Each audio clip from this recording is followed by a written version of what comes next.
So every action or behavior is the word they use in psychology. There is a choice. There's a choice that we make to go and do that action or do that behavior. And it's important to realize, hey, we didn't choose certain thoughts that we're having, and we didn't choose certain emotions and feelings that we're having. But our behaviors, we do have that chance. We've got that space to be able to make that choice. And every behavior, there is an underlying choice behind it.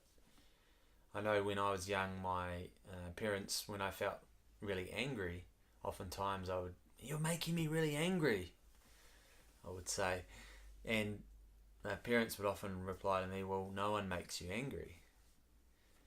Well, in some ways, you feel anger, but in terms of the expression of anger, the shouting, or maybe the swearing, or the whatever expression of anger there was, that's the behavior that whoever is feeling the anger, that's the behavior that they choose.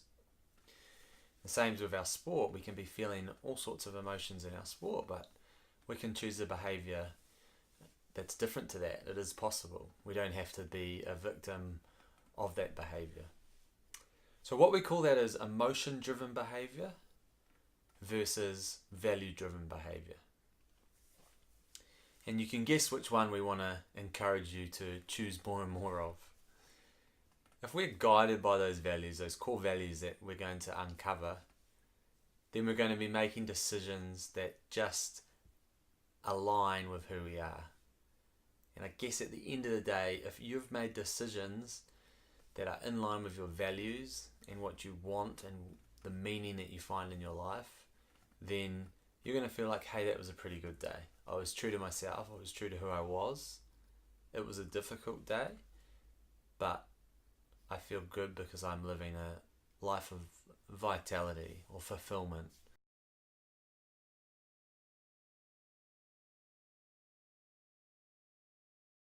So what you're going to have now is a PDF handout where you can write down some examples of values-driven behaviors and some examples of emotion-driven behaviors for you.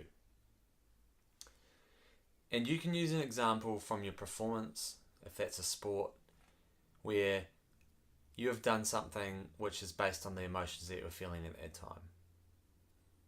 So maybe in a sport, this is just one example, maybe in a sport you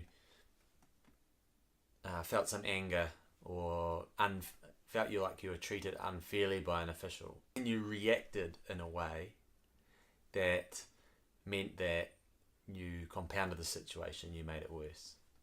But you felt like you couldn't really control your reaction then because of that anger that you were feeling, and so you were penalized because of your reaction and behavior. Now, I'm sure you would agree that's an emotion-driven behavior, unless, of course, your value was to express anger and to be an argumentative or an unruly sort of player. But it's completely unique to you. That's why we're asking you to write down some examples. So write down, okay, what are some emotion-driven behaviors that I have experienced in the past? I've given you one example of anger. There might be another example with nerves. This might be nothing to do with sport. It might be that time when you were asked to do a presentation and you have a little bit of nerves come up, that I don't really like public speaking, those sorts of things, and you decided that, hey, no, maybe I could just tell a little white lie here and say, I can't do that. I'm sorry, I can't do that presentation. So you avoided doing it, and that was emotion driven. That was an uncomfortable feeling and emotion that came up for you, and that guided that behavior. But a value driven behavior in that situation, whatever your values were, you could look at them and go, okay, I've been asked to do this presentation. I'm feeling nerves, and I feel like I don't want to do it because of those. But I'm aware of those because of the training that I've done in the previous weeks. And I'm going to choose something which is in line with my values. And my values actually are to make a difference, to care about others, and to help other people out. So all of those three things seem to point towards the direction of, hey, I should go and do this presentation because it should be of benefit to some other people. And what I have to share, hopefully, is good information. So I go ahead and I choose that courageous decision usually. We use the word courage, and you'll hear us refer to that quite a lot. It takes a little bit of courage to choose your valued decision a lot of the time.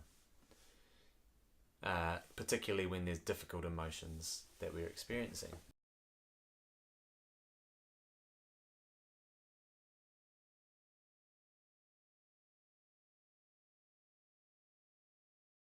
So hopefully that really explains to you this concept of values-driven behavior versus emotion-driven behavior.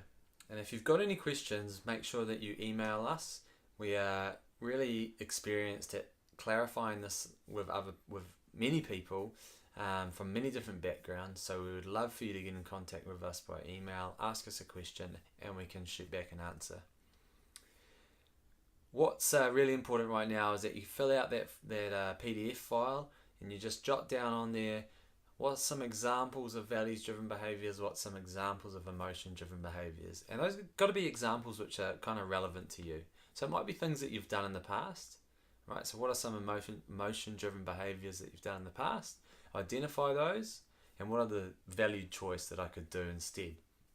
And then if that comes up again, then you've got to have that courage. Okay, I'm going to have the courage to make that valued decision, that valued action, and I'm going to create space to, I guess, be aware of these difficult emotions and be willing to then go forward and experience them in the service of my values, in the direction of my values. Okay, so hopefully that's a bit of clarity on why we're going through this values exploration and discovery with you, and hopefully you've learned a bit and clarified a few different things today.